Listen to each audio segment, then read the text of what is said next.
pleasant welcome to the National News Bulletin 5 on Star Television Network on Channel 21. I am Sienna Wright. First, our top stories. The founder and principal of the Center for Memory and Reparations, Joseph Khalifa, has said his objective is to facilitate remembrance and common narratives around Sierra Leone's civil war and calls on government to declare January 6th as a Remembrance Day. I am doing this work because, like I always say, every Sierra Leonean was affected by the Civil War one way or another, directly or indirectly. So by using my own story, I hope to inspire other Sierra Leoneans to share their history. Sierra Leone's Chief Justice, His Lordship Justice Desmond Babatunde Edwards, concludes an inspection tour to assess the courts in Kailam, Osloko and Masiaka as part of his desire to modernize the court buildings to match up with other courts in the Salt region. In his address, the Honorable Chief Justice said the dispensation of justice is not only restricted to the expeditious trials. He said it also includes effective and efficient administration. Caterers of IHPOU, a department under the Ministry of Health and Sanitation, have staged a peaceful protest calling on the ministry officials to pay their end-of-service benefits, which they say have accumulated into millions of euros. 2019 March, they're not going to pay me one CBD. I don't walk back. 2020 March, they're not going to pay me money. So me, I don't want anything from IPAO. They don't give me money. Those are the headlines.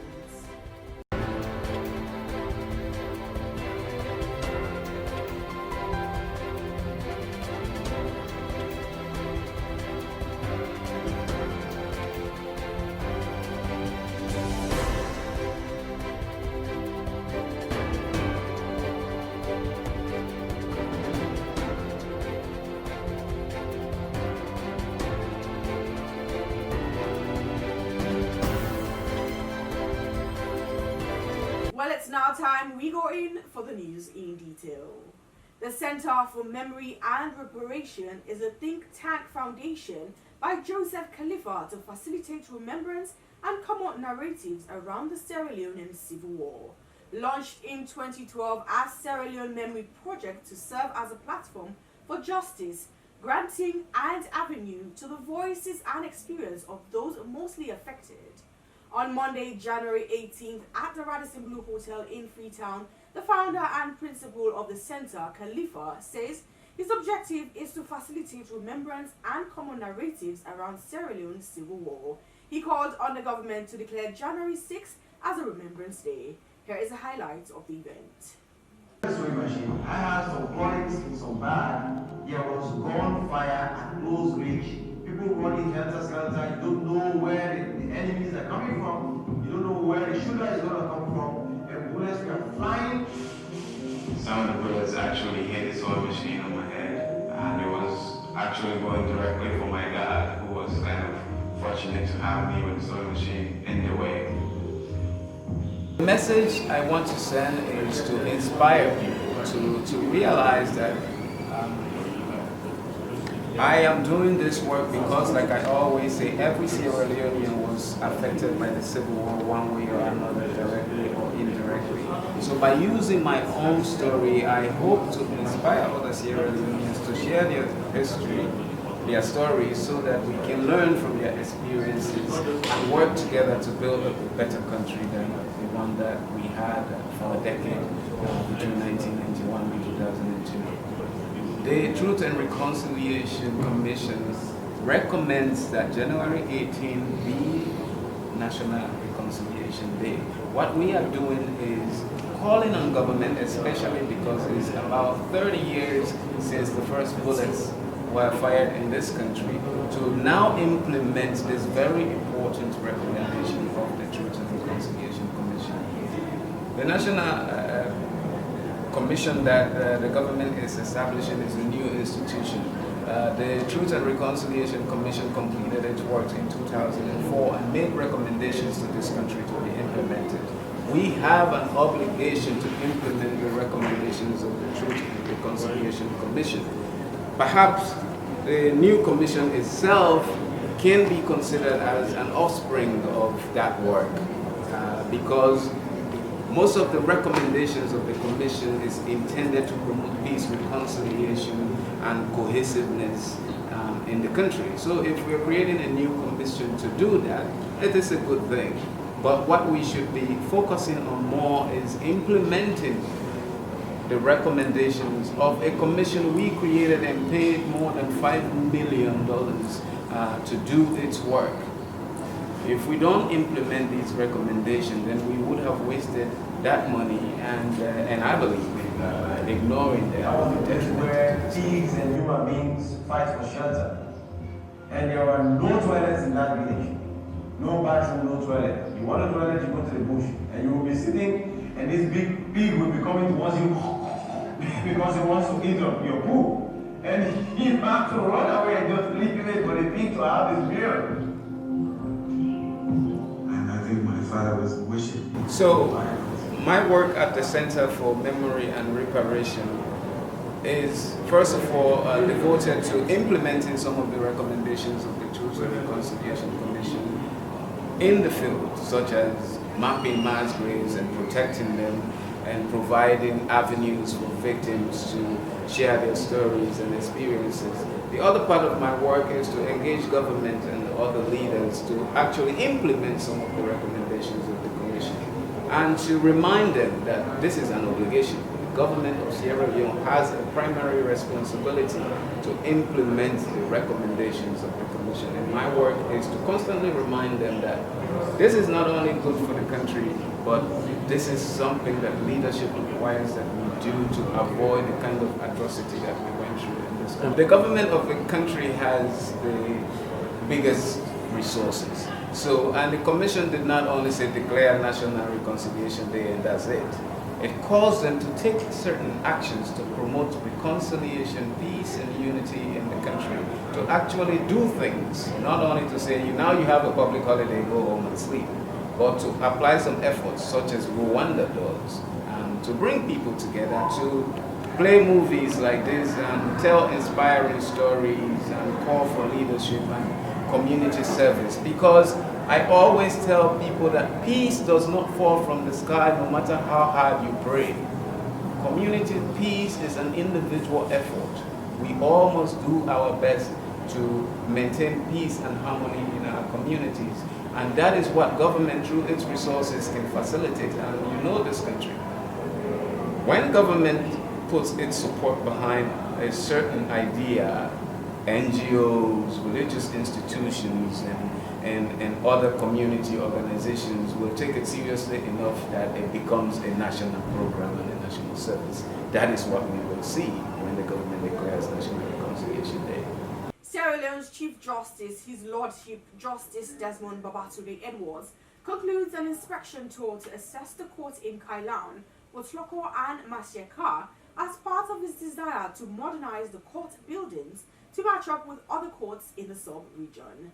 Judge Elliot Sam has more.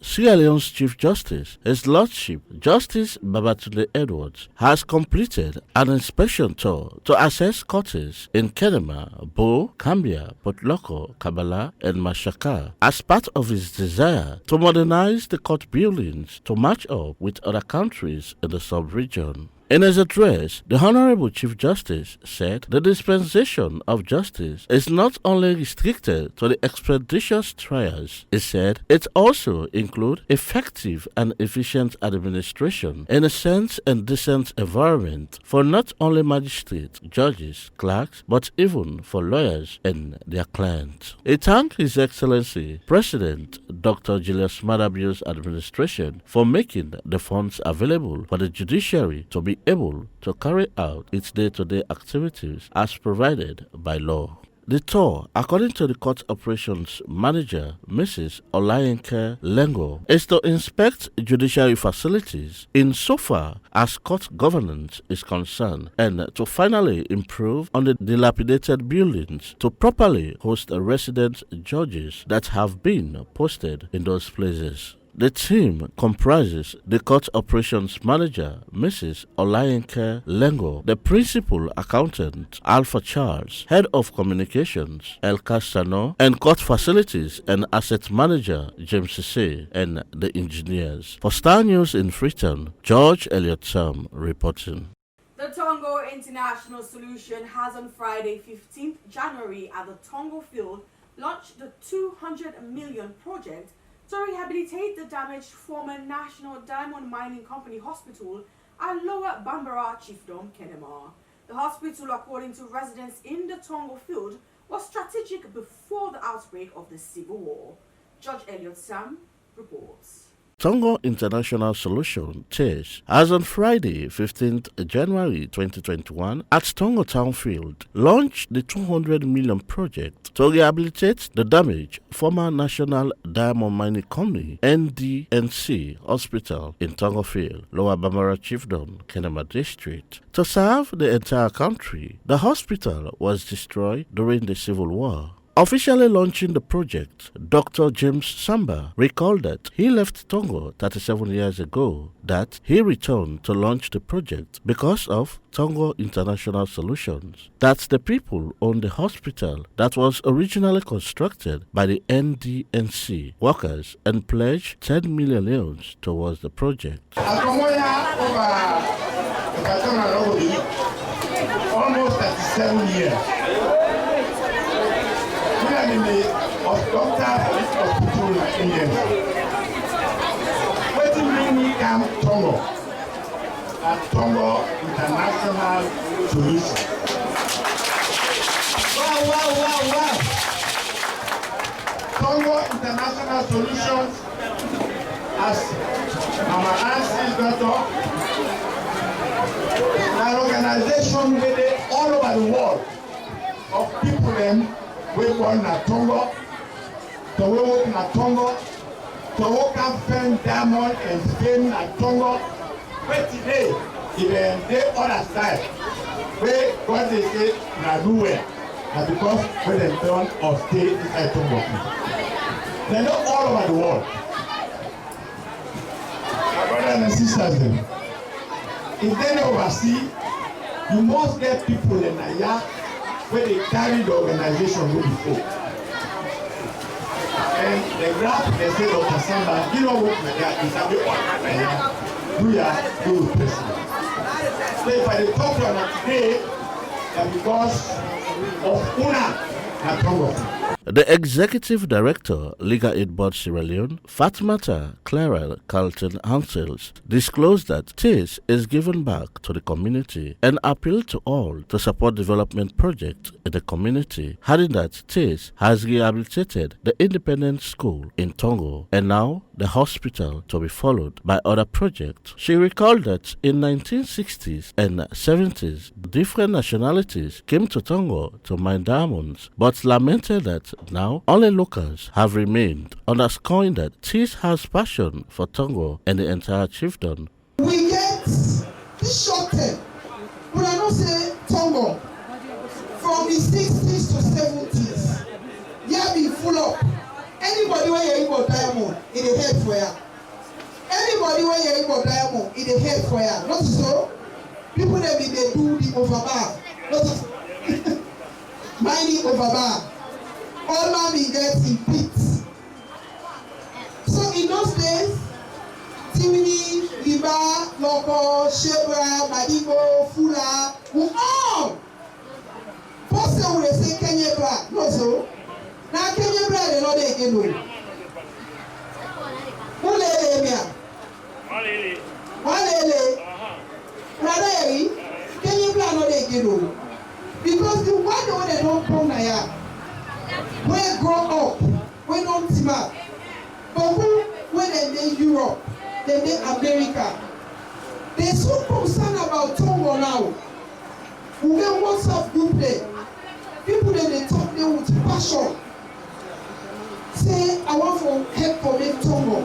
Chairman of TIS Global, Abdullahi Kabar, reiterated that the hospital is very important, not only to the community, but the entire country. Recall that he was born in the hospital, urged all not to depend on government for development, intimating that after the rehabilitation, expert medical teams from abroad will come to the hospital to perform free operations. So I ask my own, now put on Batisha, look at the Bible, but the power will make all the members the authorities.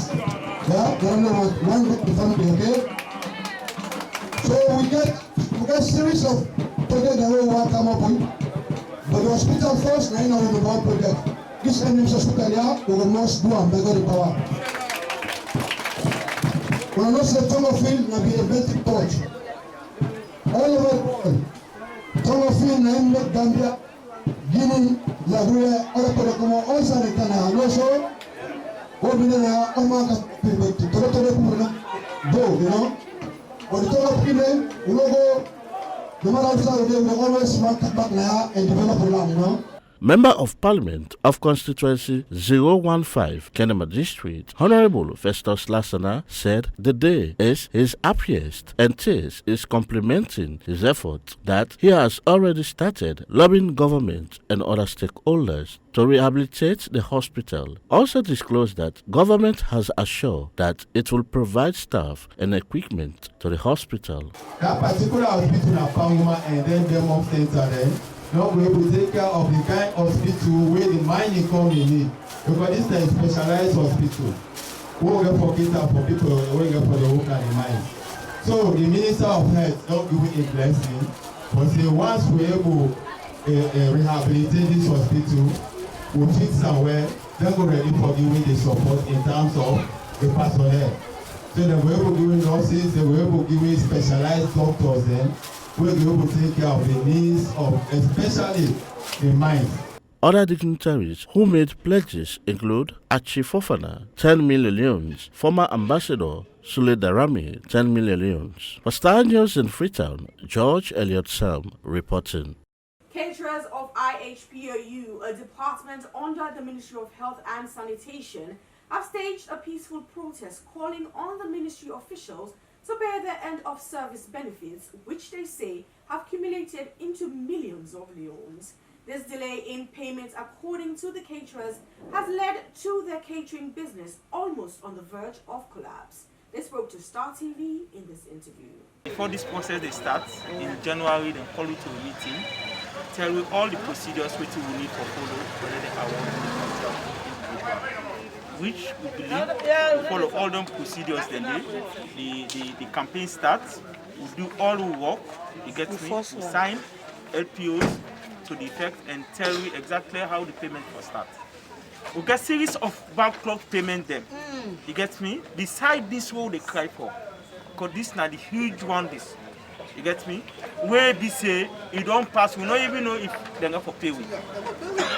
That's one. This one don't come will be say we go all through the legal procedures because the comment process they start right from there and you get your conditions waiting for me for let them award you contract. They award with this contract here, you get me? They not even give we 1% for this particular money. They not even give we 1%. Say when I go after the work, then say that they give you the full 100%. We done the work inside April. We expect at the end of April to May last year, we expect this payment here. All document them, job certification from DMOs, you get me, attendance list, invoices, delivery notes submitted. We wait for the payment. From May until we start inside October of come at this office here. We come, we meet with team lead, specialists, then say that they get on to me. Series of meetings with them. Nobody knows able to tell me exactly waiting at the issue. We come out inside November to December. Now we go meet CMO. We don't meet with them over 3 times. Enable give we any updates why the delay of this payment here. It take we go with to minister, the then minister now, Professor Alpha Wui, We meet with them twice. The same promise.